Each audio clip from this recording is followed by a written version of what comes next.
Hi, I'm Rebecca Rogerson, also known as Gogo Nomadlozi. Today I'm going to be talking about what can help us with our heightened anxiety levels during COVID. Now, I am a healer. I'm a trained and practicing traditional healer and Sangoma. I have a background in counseling, an MA in anthropology, background in interdisciplinary studies. But I'm also an educator, but I'm not a psychologist and I'm not a medical practitioner. So I'm going to be really looking at anxiety from a holistic perspective and less medical or simply cognitive. So I want us to be able to have an understanding of anxiety from a holistic perspective. Really, anxiety is sort of a heightened stress response. And we tend to now relate anything stressful. A lot of people use the word anxiety when they're just experiencing some level of stress. But for people that deal with chronic and acute anxiety disorders, like having panic attacks, hyper-awareness, hypervigilance, body responses like sweating, nausea, wanting to vomit, obsessive behavior, shaking, uncontrollable crying, this is really a heightened stress response. And these are indicative of symptoms of anxiety. Now, in my experience of working with people with anxiety, particularly taking a spiritual perspective, I believe that there are three main causes. Now, of course, there's other causes, but here's three main causes from a spiritual or whole being perspective. The first one may be intergenerational trauma, or trauma itself and traumatic experiences that can really be from mild to severe. And of course, we know that trauma is not just caused by those affected by war, people dealing with post-traumatic stress disorder, or necessarily just based on violence or neglect or severe abuse. It can be a result of a variety of different things in terms of responsiveness. And of course, traumas can be passed down. So one person can experience have a traumatic experience, and that can in fact lodge itself in our spiritual being and our genetics, right? Physiological as well as our spiritual being, and that can be handed down. So yes, there can be a parent or grandparent that has an anxiety disorder, but there can also be a parent or grandparent that doesn't have an anxiety disorder as such, but has experienced quite a traumatic experience. And then that child or grandchild may have symptoms of anxiety that are in fact embodied trauma. And again, that trauma can be their own personal direct experience or an intergenerational experience. This is a really important piece because we also see intergenerational trauma affect many subsequent generations. This is why issues around slavery, ongoing oppressions that we see particularly in Black, Indigenous, and people of color in terms of community, whether it's war, different forms of inequities, these things become embodied. And Amy Bombay, a Ojibwe epigeneticist, talks about and is now proving something that traditional knowledge has known for a long time, which is that trauma can show up at an epigenetic level. And of course, there's been a lot of research about this for Holocaust survivors and those affected by war. But more and more, they're able to detect trauma at an epigenetic level. So this is important, and this can be an indicator for anxiety. Another important piece is control. If you tend to be a perfectionist, a tendency towards perfectionism, and of course perfectionism can often be tied in with a need to control. And maybe we have that need to control because we've grown up surrounded by other people's addictions. Maybe we've grown up in households that are out of control. Maybe our lives currently feel out of control. So this is also a big piece, and it can be tied with trauma, spiritual issues, and also a need for safety, right? So that anxiety can surface as a symptom of life feeling out of control, we're feeling out of control, a circumstance feeling out of control, and not being able to get either a healthy sense of control or an unhealthy sense of control, right? The perfectionism and wanting everything to be just so. The third piece I'll talk about is the spiritual causes that can be connected with anxiety, either acute or chronic issues around anxiety. So we've covered this idea of trauma, our personal experiences, intergenerational trauma, and of course we've talked about perfectionism, issues of control, life feeling out of control. And of course, physiological components too, right? Dealing with postpartum depression can lead to anxiety. Anxiety and depression often go together, and in fact, the triangle that we often see around mental health is depression, anxiety, and addictions. So it's quite common that there is that cyclical issue and those interconnected elements. Okay. Spiritual causes can be tied in with having a call to heal, right? Can be denying that call to heal. You're denying it, you're avoiding it, or maybe you just don't even know that you have a calling to healing. So in many societies, they don't identify symptoms or callings to heal in itself. Whereas in places like South Africa and other places, we're able to identify ubizo, and we're able to understand this idea of callings. So this is an important piece. Are you called to heal? Are you unaware of it, avoiding, or denying it? Also, anxiety can show up as a symptom of a further cause, which might be an ancestor or spirit wanting to communicate to you, with you, or through you. Having an ancestor or energy also that is out of order, that needs to be cleared away or addressed. So that's twofold. You can have an ancestor or spirit that is an elevated ancestor that's working in a good way and in order, that is trying to communicate to you or wants to, in fact, as part of your calling, communicate through you. And this can come up as a type of anxiety.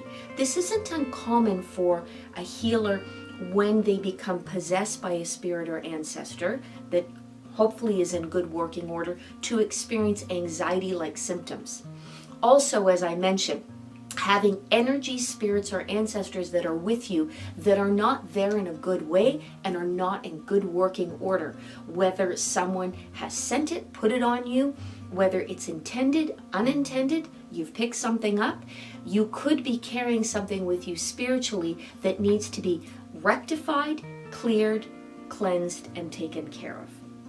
Okay, so those, in my opinion, from a spiritual perspective, are often the biggest causes of the symptoms around anxiety. Okay, what's important about anxiety is that it can show us that something is out of order. There is disharmony and it needs to be addressed, right? And we're shown this individually and collectively. Why are so many people dealing with increasing symptoms of anxiety and anxiety disorders? Well, we know that our world at the moment is disharmonious, right?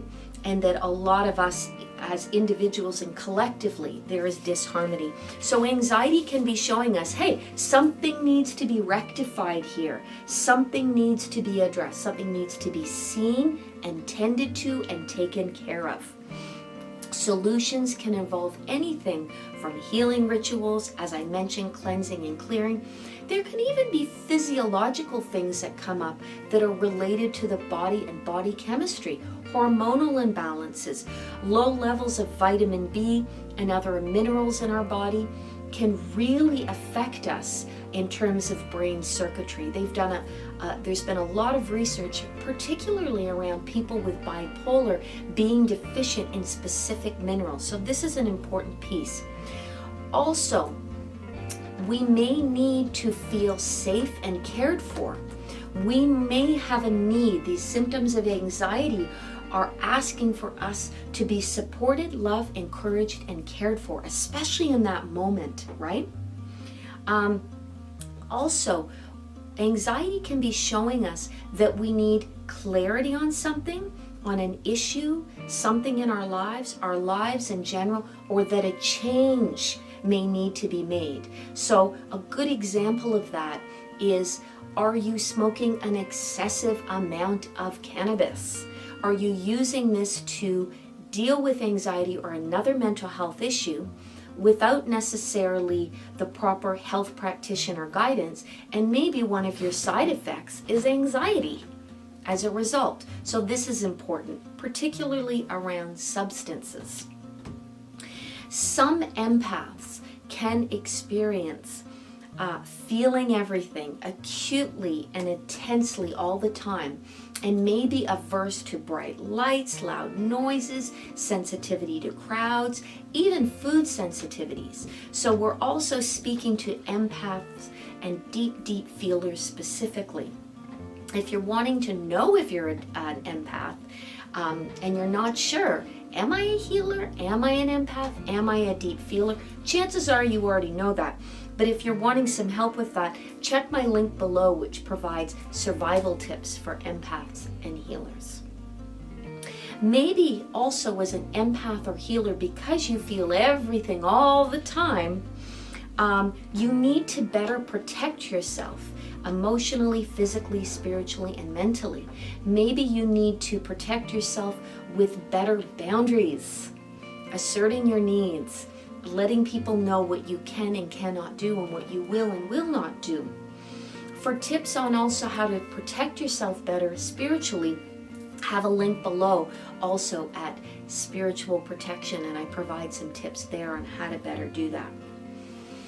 Now, and we're looking at anxiety and we're speaking about COVID specifically. Listen, people are stuck at home, right? And we're at these varying stages of lockdown. And we keep, digressing between the two in order to affect the numbers and people affected by COVID. But we can find that when we have all this time at home, all this time with isolation, this is when we are really faced with who we are, with our feelings. It's a time for reflection, right? So our issues may be more glaringly clear, or really asking us to look at them more comprehensively and with more reflection. We're in this unique circumstance globally that although COVID is really disastrous and is taking a lot of people's lives, for those that are well, for those that aren't dealing with a day-to-day inequity, we are being given the privilege of self-reflection, greater self-analysis, and tending to ourselves. At a time in the world where everything is coming up and coming out, it's very challenging to live in our society right now. It's very overwhelming in our sort of out of order societies, and this fear mongering and this anxiety and fear and worry that is both perceived and quite real and valid. The destruction of our earth, police brutality. Of course we feel anxious. This is a normal stress response. If we didn't feel anxious, worried, concerned, we wouldn't really be alive. This is a worrying time. So this is a normal response to an abnormal situation and circumstance. It's important that we tend to this, though. As I keep saying, this is giving us an opportunity to heal and giving us an opportunity to look at how we are out of order, how our societies are out of order, and what we need to do to rectify things. Okay, what can help us? What's going to be useful for us dealing with, increased anxiety levels, particularly during COVID, this unusual circumstance. So the first thing is attune to what you need to feel safe, cared for, and at ease. Every person is different. I want to encourage you to take time to get some clarity on what it is you need. And I want to encourage you to reach out to things that are healthy and non-harmful for you. What helps you to feel calm? Spend some time with that. What helps you to feel cared for, supported, and guided by loving and caring forces that have your back? You know, who is there in human form and other being form and spiritual and ancestral form that make you feel, I am cared for, I am cared for, and I am loved. This is an important piece around safety. Desperation makes anxiety worse. So if you are feeling desperate, if you are feeling afraid, terrified, not just because of COVID, but because your circumstances, which could be anything from poverty, how the heck are you going to pay your bills, to gender-based violence, desperation will not aid you. There is no judgment from me in you feeling that way. But let's talk about how we can traverse that sense of desperation and mitigate it towards something hopeful and safe producing. So the worst thing you can say to somebody who's extremely anxious and maybe having a panic attack is just breathe. If you could just breathe, you would already be doing that. So the first thing I want to say is when you feel the anxiety mounting, and this could be over minutes, hours, days, or weeks, stop. Just take a minute and stop. Take a minute just to be present in your body and to take a minute. Now for you, a glass of water may be useful for you. Water is our first and most important medicine as living species. We need it to survive. So the go-to I always recommend, if you can, and if you can't, have someone bring you water. Does it help you to drink water? Does it help you to shower? Does it help you to bathe? Does it help you just to put it on your face? Use water. Take a minute when and how you need it. Just take a sec. You know, we all need that right now. And it might not be just one day at a time. It might be 1 hour at a time or 1 minute at a time, and that's okay. So take the time out that you need. Also, trust your intuition. You know, beyond the fear and worry and panic is a truth.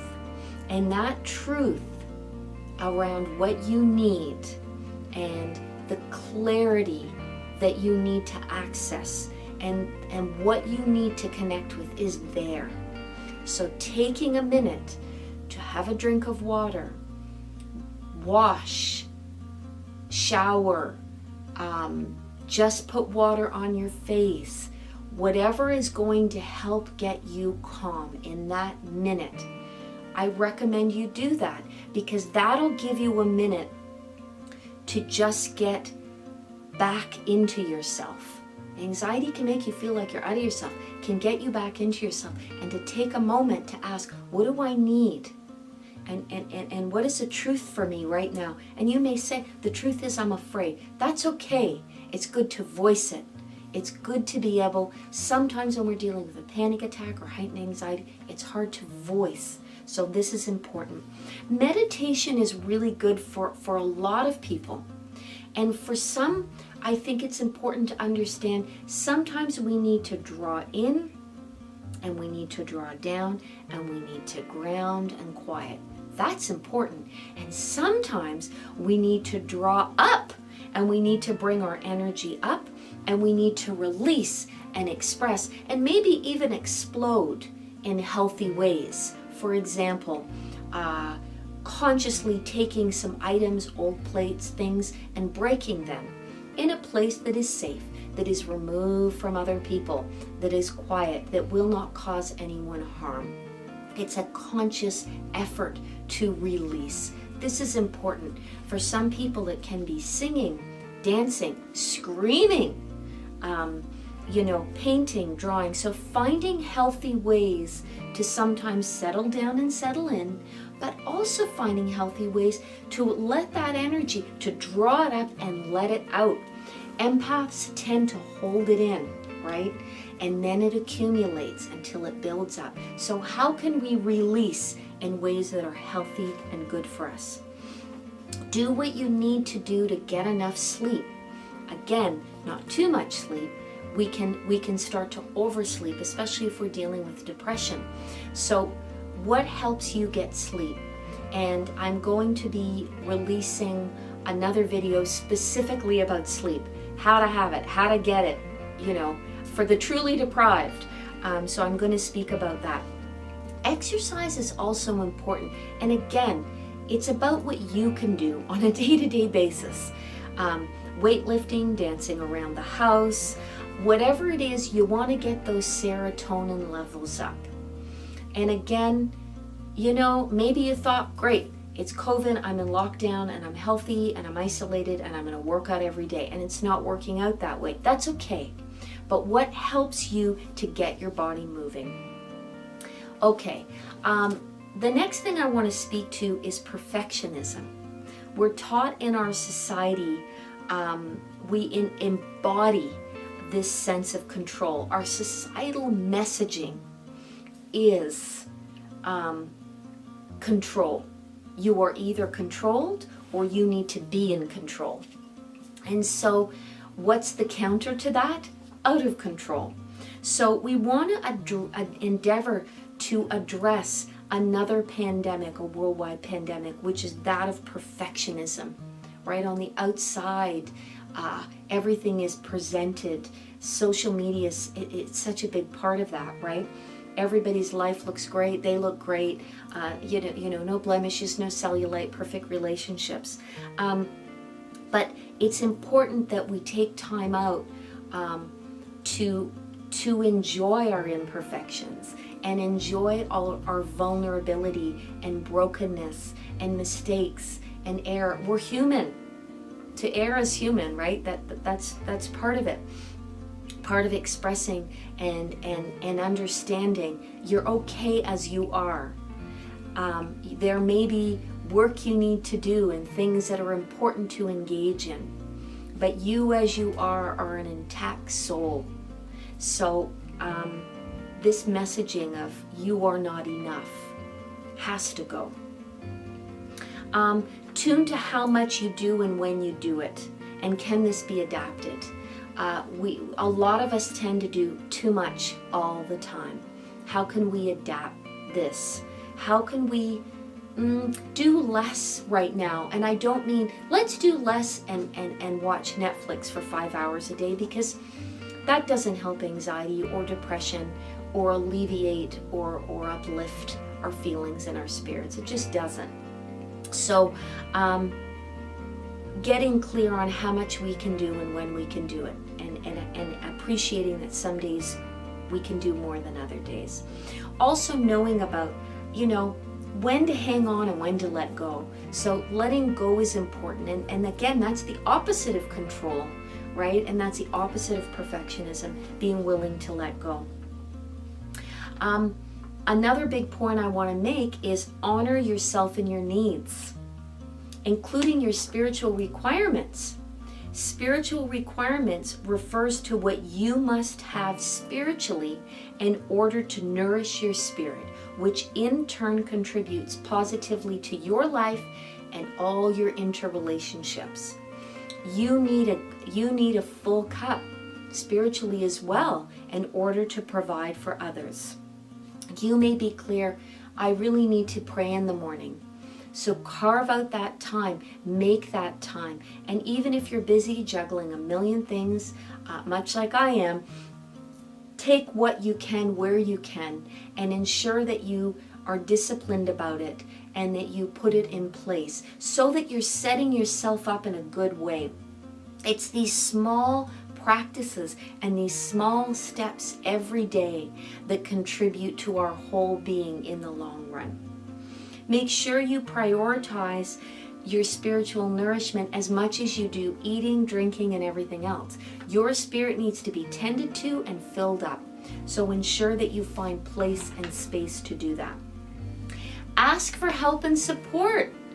I really feel that part of trauma robs people of the opportunity and comfortability and asking for help and support.